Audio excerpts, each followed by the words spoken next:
Bonjour à tous. Aujourd'hui, utilisons la fonction exponentielle pour répondre à certaines questions dans différents contextes autres que les intérêts. OK? En fait, qu'est-ce qu'on va utiliser comme outil pour répondre à ce genre de questions-là? Bien, on va prendre notre fameuse fonction exponentielle qui a été vue en quatrième secondaire, que vous vous rappelez peut-être, y égale a fois b exposant x. Dans les faits, l'équation que vous avez là, c'est pas mal cette équation-là, mais écrite de manière différente. Allons définir ce que Vn, V0, I et N veulent dire. Ça va être utile, bien évidemment, après ça, pour répondre à certaines questions en contexte. Alors, V0, qu'est-ce que ce sera dans notre contexte? Ça va être ce qu'on appelle la valeur de départ. Donc, par exemple, je parle d'une voiture qui déprécie de valeur d'année en année, et ma voiture, au départ, je l'achète à 35 000 bien, V0 serait ma valeur de départ, 35 000 ici. Vn, ce sera la valeur finale. Donc, par exemple, ma voiture, elle vaut 35 000 au départ, elle déprécie de 15 par année. Dans 10 ans, combien vaudra-t-elle? Si, par exemple, elle vaut, je ne sais pas, moi, si dans 10 ans, elle vaut 9 500 bien, Vn sera ma valeur finale, la valeur finale de ma voiture à la fin de mon observation. Le N dans ma formule sera le temps, donc la durée qu'on va observer. Et le I sera mon pourcentage dans le problème qu'on va me donner systématiquement. Donc, le pourcentage qu'on donnera dans le problème. Par exemple, ici, je te parlais de 15 %. Le I sera le pourcentage en question qu'on mettra dans la formule. Attention à une chose. Ici, on parle de temps et on parle de pourcentage. Ça va être important que le N et le I soient dans la même unité de temps. On l'écrit là, puis je te l'explique. Donc, le N et le N et le I, donc le temps et le pourcentage dans le problème, il faut absolument que ça soit dans la même unité de temps.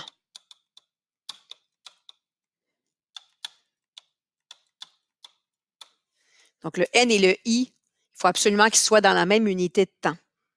Qu'est-ce que je veux dire par là? C'est que, par exemple, si je reprends mon exemple de la voiture, si je te dis dans 10 ans combien vaut-elle si elle perd 15 par mois, bien, ça ne fonctionne pas parce que mon pourcentage est par mois, puis mon temps qu'on te demande est en années. Ce n'est pas la même unité de temps. Donc, dans le problème, il faut absolument que le temps qu'on te donne et le pourcentage soient dans la même unité de temps. Des années et des années, des mois et des mois, des jours et des jours, qu'il faut que ça soit la même unité de temps. Très, très, très important. Donc, je te parlais de la valeur d'une voiture. Ça va être le genre de contexte dans lequel qu'on va utiliser là, cette formule-ci. Qu'est-ce qu'on peut parler aussi? On peut parler, voilà, une voiture qui déprécie. On peut parler d'un bien quelconque, par exemple, un tableau d'un artiste qui prendrait de la valeur. Ou une maison, on sait qu'une maison, ça peut prendre de la valeur au fil des années. Donc, c'est le genre de contexte dans lequel on va utiliser cette formule-là pour répondre à différentes questions. Ici, tu remarqueras que dans la formule, j'ai un plus ou un moins. Ça dépend du contexte. Donc, si l'élément dont on parle, la voiture, le tableau, la maison, l'ordinateur Alouette, prend de la valeur, ben, ça va être un plus qu'on va mettre dans la formule. Si notre chose diminue, déprécie, par exemple une voiture, ben, je vais mettre un moins dans ma formule. Donc, ça va dépendre du contexte. Je vais devoir m'ajuster avec ça. OK? Donc, avec cette formule-là, dépendamment de ce qu'on me donne comme information, je pourrais faire un travail pour aller trouver la valeur finale du bien, la valeur initiale du bien, le taux d'intérêt ou le temps.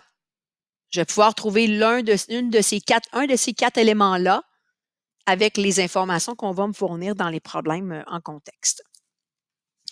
Petite note ici, on y reviendra au besoin, mais sache que si jamais tu cherches une durée N, elle peut être non entière. Donc, par exemple, tu fais un calcul, je te demande dans combien de temps ma voiture va être rendue à 12 000 de valeur. Tu calcules ton N, tu arrives à 8,5 ans, c'est correct. Tu n'as pas à arrondir ton temps. Au niveau de la durée, tu peux garder ton N non entier ici. Okay? Allons faire 2 exemples, question de rendre ça un petit peu plus concret.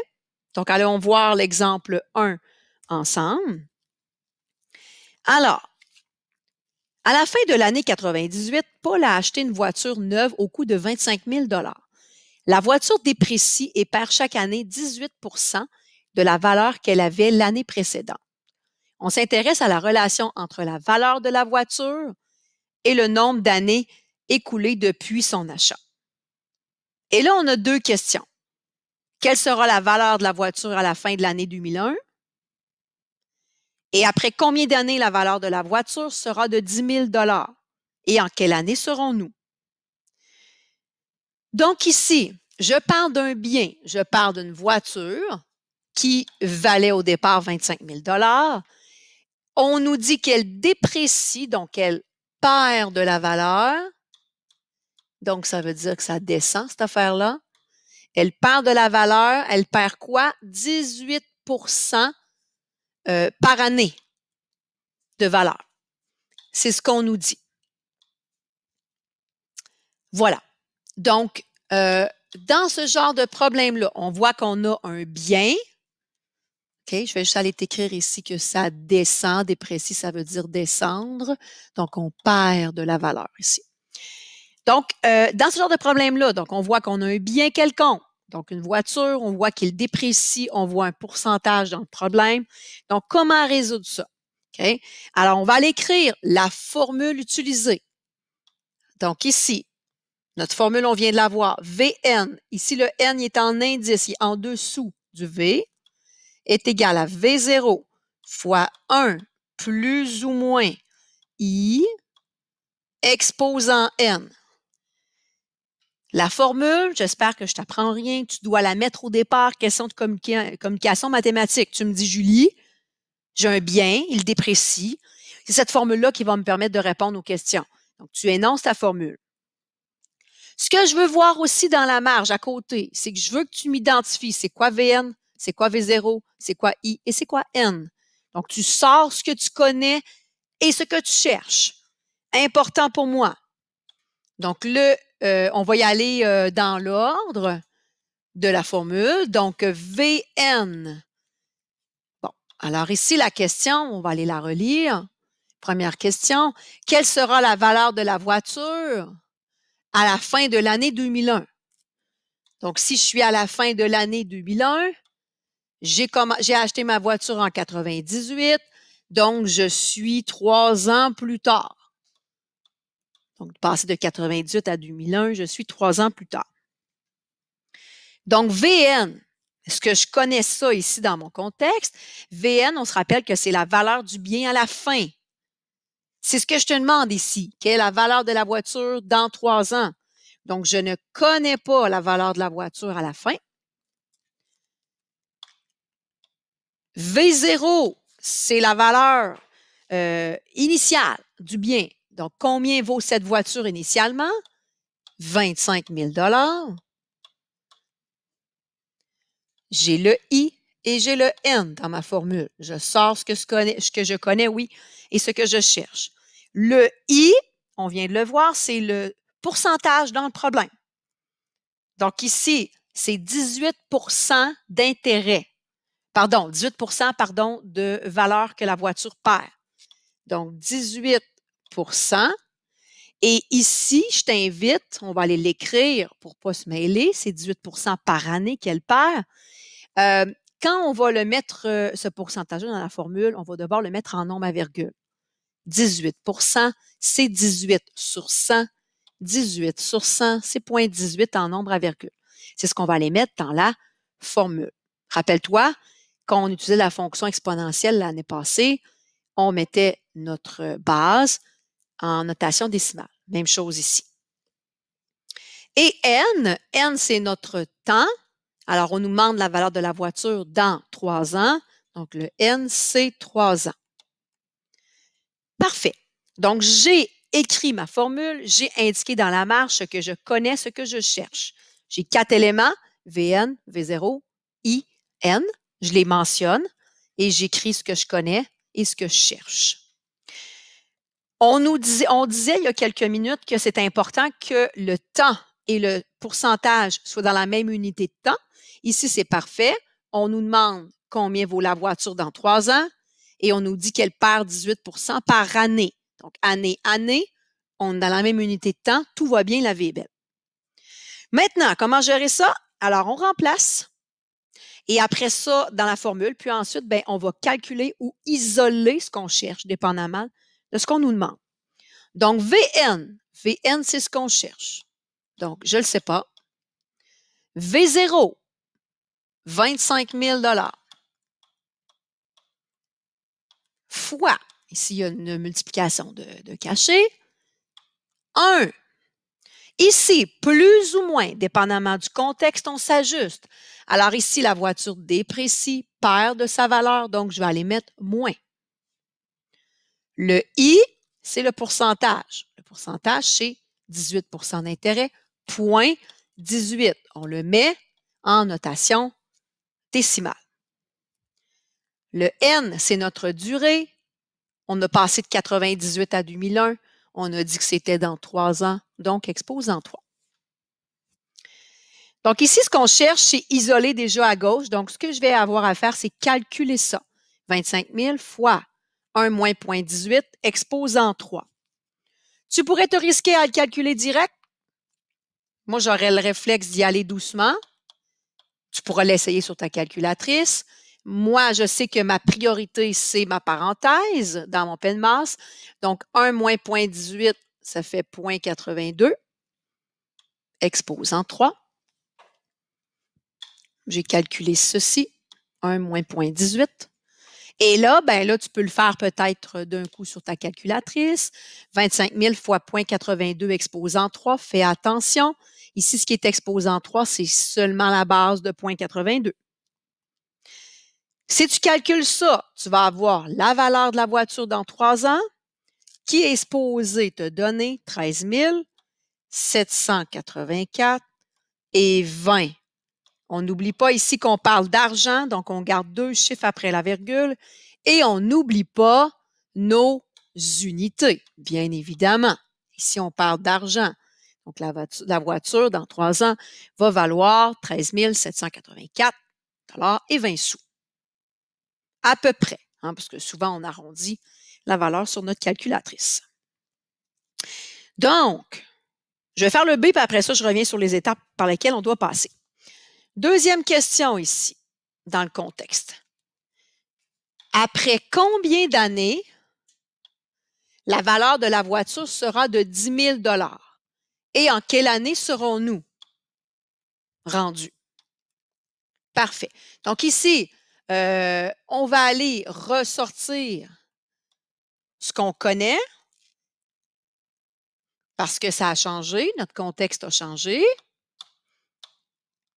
Donc, certains éléments ont changé, on va aller les réidentifier. Notre formule, par contre, est la même, hein, ressemble, mais on va aller, la formule générale, je veux dire, là, est la même, on va aller remplacer autrement, là, on va aller voir. Donc ici, question, après combien d'années la valeur de la voiture sera de 10 000 $? Donc ici, VN, c'est la valeur de la voiture à la fin. Ici, dans combien d'années, elle vaut à la fin 10 000 $. Donc ici, on connaît notre VN, qui est notre valeur finale de notre bien. V0, c'est la valeur de notre voiture au départ. Elle vaut toujours 25 000 $ au départ. Notre I, c'est notre pourcentage de dépréciation ici. Pas d'indication que ça a changé. Donc, 18% encore une fois. Et on sait qu'on doit mettre ça en nombre à virgule, donc 0,18. Et N, c'est notre temps. Ici, c'est ce qu'on nous demande. Dans combien d'années? Ça, c'est notre temps et c'est ce qu'on cherche. Donc, ici, on cherche le temps en années. Donc, je ne connais pas N ici. Alors, notre formule, allons remplacer dedans. VN, c'est la valeur de notre bien à la fin, 10 000 V0, c'est la valeur de la voiture ici initialement, 25 000 fois 1. Ici, la voiture déprécie, moins. Notre 18 % ne change pas. Et notre N qui est en exposant, c'est ce que je cherche. Donc, je vais laisser N. OK, donc avec ça, qu'est-ce que je fais? Bon, là, avant d'essayer de faire quoi que ce soit au niveau de l'algèbre, tentons de voir à gauche et à droite si je peux calculer quelque chose au préalable. Donc, ici, ce que je constate, c'est que ce qu'il y a dans ma parenthèse, je peux le faire. Hein, ça nous donne ce qu'on avait tantôt. 1 moins 0,18, ça fait bien 0,82. Donc, je vais aller l'indiquer. Puis là, ben, j'ai terminé ce que je peux faire à droite et à gauche au niveau des calculs possibles. Attention de ne pas faire 25 000 fois 0,82. Hein, on se rappelle que dans nos priorités d'opération, l'exposant passe avant et l'exposant est sur le 0,82. Si tu le multiplies avec le 25 000 ici, tu ne respecterais pas les priorités d'opération. Fais très attention à ça. Maintenant, regarde donc ça. J'ai 25 000 fois 0,82 exposant quoi? Donne 10 000. C'est ma question. Alors, je cherche un exposant. Qu'est-ce qu'on a vu comme outil précédemment qui nous permet de trouver un exposant? Les logs. Alors, je vais devoir passer de la forme exponentielle à la forme logarithmique et ça va me permettre de trouver mon exposant assez facilement, je l'espère. Donc, quelles sont les étapes pour passer de la forme exponentielle à la forme logarithmique? Je me dois, dans un premier temps, d'aller isoler la base avec son exposant. Je me dois de faire ça dans un premier temps.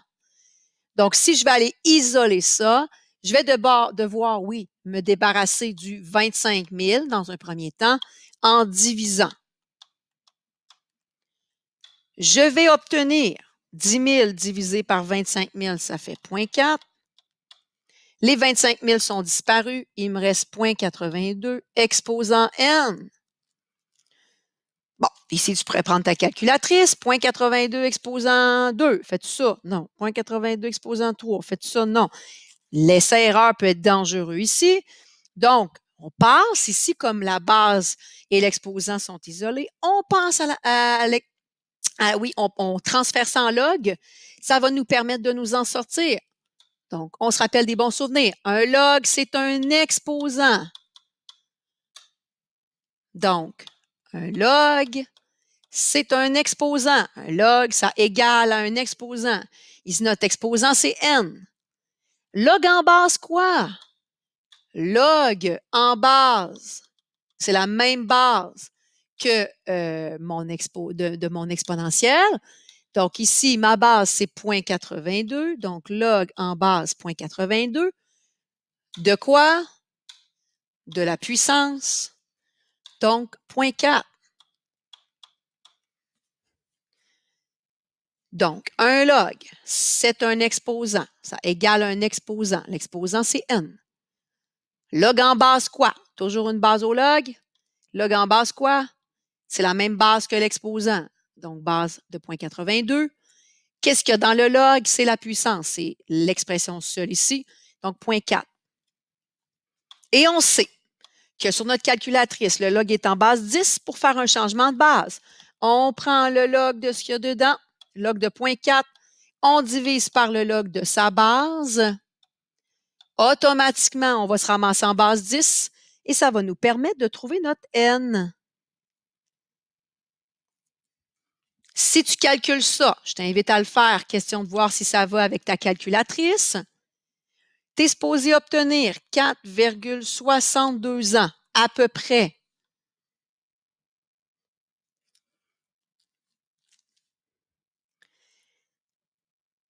Fait que ce que ça veut dire, c'est que dans 4,62 ans à peu près, la voiture vaudra 10 000 $. Donc, on vient de répondre à une partie de la question. Dans combien d'années la valeur de la voiture, oui, vaudra-t-elle 10 000 $? Bien, c'est dans 4,62 ans. Deuxième question, en quelle année serons-nous? Donc, on va aller s'écrire notre réponse. Donc, réponse dans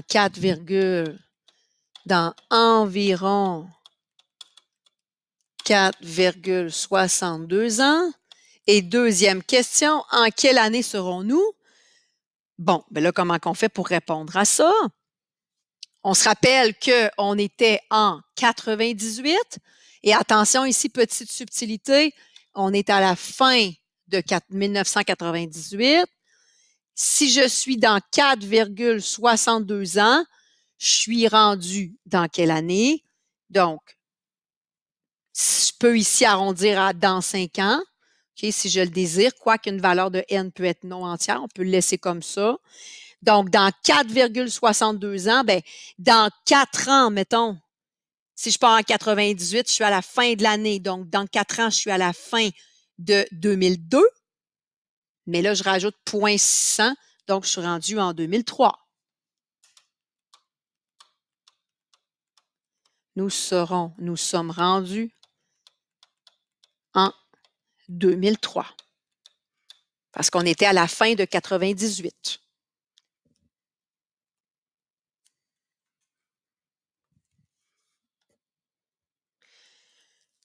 Donc, il faut être capable, quand on a un bien, de trouver certains éléments. On doit être capable de trouver la valeur de départ, la valeur finale du bien, la valeur de départ du bien, le taux d'intérêt et le temps, la durée. Okay? Dépendamment des informations qu'on me donne, je vais t'en donner 3 informations. Tu vas devoir trouver la 4e en utilisant la formule que l'on a vue, qui est ici, que tu aurais dû mettre en couleur. OK? Avec les éléments importants là, de qu'est-ce qui est dedans, qu'est-ce que ça veut, qu'est-ce que ça signifie, en fait. Donc, étape, quand on fait ce genre de problème-là, première étape, tu écris ta formule. Donc, j'ai un bien, j'écris ma formule. J'identifie c'est quoi Vn, c'est quoi V0, c'est quoi I, c'est quoi N. Dans la marge, essentiel. Le I et le N, assure-toi d'être dans la même unité de temps, année, mois, jour, par exemple. Et le I, dans la formule, il doit être en nombre à virgule. Donc, tu dois transférer le pourcentage en nombre à virgule. Je te rappelle qu'un pourcentage, c'est une fraction sur 100. Donc, au besoin, tu prends la valeur, 18 ici, tu divises par 100 et tu vas obtenir ta valeur décimale. Donc, j'écris ma formule, j'écris ce que je connais, ce que je cherche. Je remplace et là, dépendamment de ce que je cherche, ben, je calcule si je cherche Vn ou j'isole ma variable si je cherche V0, I ou N qui sont à droite de l'égalité. Donc là, tu vas travailler beaucoup avec l'algèbre ici. Je t'invite à aller faire les autres exercices dans cette section-là. Il y en a 4 autres, si je ne m'abuse, super important pour t'assurer de bien comprendre la démarche à suivre et pour voir si au niveau de l'algèbre, si ça accroche, là, notamment au niveau de l'isolation des variables. Donc, si tu cherches V0, I, qui est le pourcentage, ou N, qui est la durée, ça se peut que ça accroche là, au niveau de l'algèbre. Fais-moi signe si jamais ça ne va pas. Je te laisse travailler sur cette section-là qui traitait des autres contextes dans le module 4. Alors voilà, ne lâche pas, bon travail!